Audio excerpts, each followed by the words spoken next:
उत्तर प्रदेश का एक छोटा सा शहर बांदा इतिहास, संस्कृति और प्राकृतिक सौंदर्य से भरा हुआ। यहाँ की पहचान है कालिंजर किला, बमदेवेश्वर मंदिर, केन नदी की कल कल बहती धारा। लेकिन आज बांदा कुछ और ही वजह से चर्चा में था। देश के कोने कोने से लोग यहाँ पहुंचे थे एक अनोखे आयोजन के लिए। जनवादी लेखक संघ के 11वें राष्ट्रीय सम्मेलन में चंद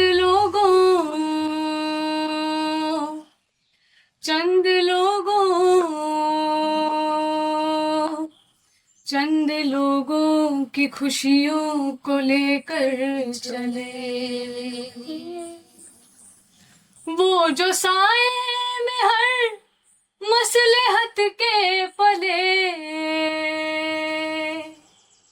वो जो साए में हर मसलहत के पले, ऐसे दस्तूर को सुबह बेनूर को मैं नहीं मानता, मैं नहीं जानता।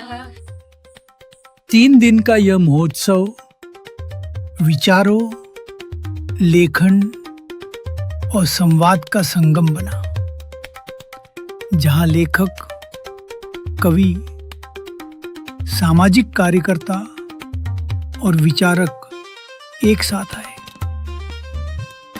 मैंने कभी नहीं सोचा था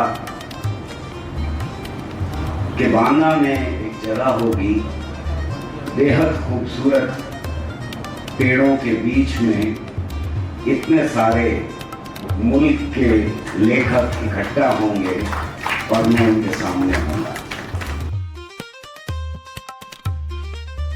अपनी रचनाएं बांटने, अपने अनुभव साझा करने और समाज के मौजूदा हालात पर चर्चा करने। यह आयोजन था प्रेरणा का, आपसी समझ और बेहतर भविष्य की तलाश का। जनवाद में हर आदमी जागरूक नागरिक होता है। कुल मिलाकर उसे अपने अधिकारों का पता होता है। तो ये लेखक संघ जो है जनता को अपने अधिकारों के प्रति जागरूक करने के लिए है। 250 से ज्यादा प्रतिभागियों ने इसमें हिस्सा लिया और इसकी मेजबानी की किसान प्रेम सिंह ने प्रेम सिंह की बगिया में, जहां स्थानीय लोगों के सहयोग और समर्पण ने इसे एक यादगार अवसर बना दिया। प्रेमचंद और सज्जाद जहीर, ये 2 ऐसे लोग थे जो हमारे वास्तव में पुरखे हैं, जिन्होंने लेखकों को संगठित करने की शुरुआत की थी। और मैं याद दिलाऊं कि 1936 में जो प्रगतिशील लेखक संघ का पहला सम्मेलन लखनऊ में हुआ था, उसकी सदारत प्रेमचंद ने की थी और उसके ऑर्गेनाइजर और पहले जनरल सेक्रेटरी वो बन्ने भाई सज्जाद जहीर थे।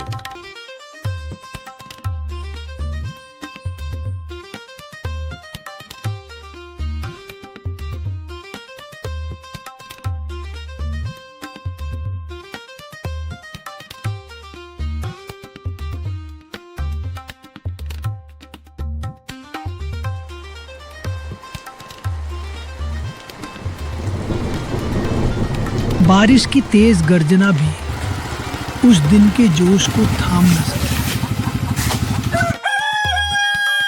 हर ओर उत्साह था। लोग विचारों में डूबे, शब्दों में बहते और बहसों में नई राहें खोजते नजर आए।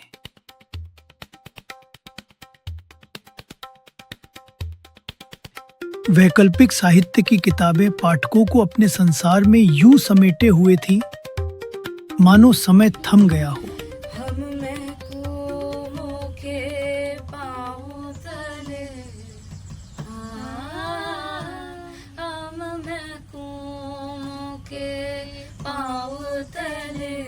ये धरती धड़ धड़ धड़केगी और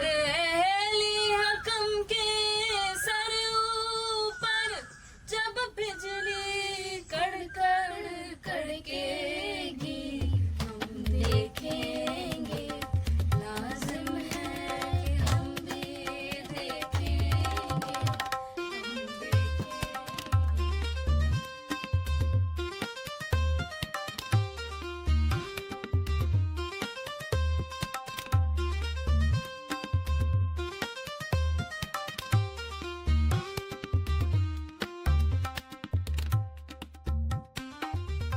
और अब तो लोग कहते हैं लोग पढ़ते नहीं हैं, लेकिन ये बात सच नहीं है।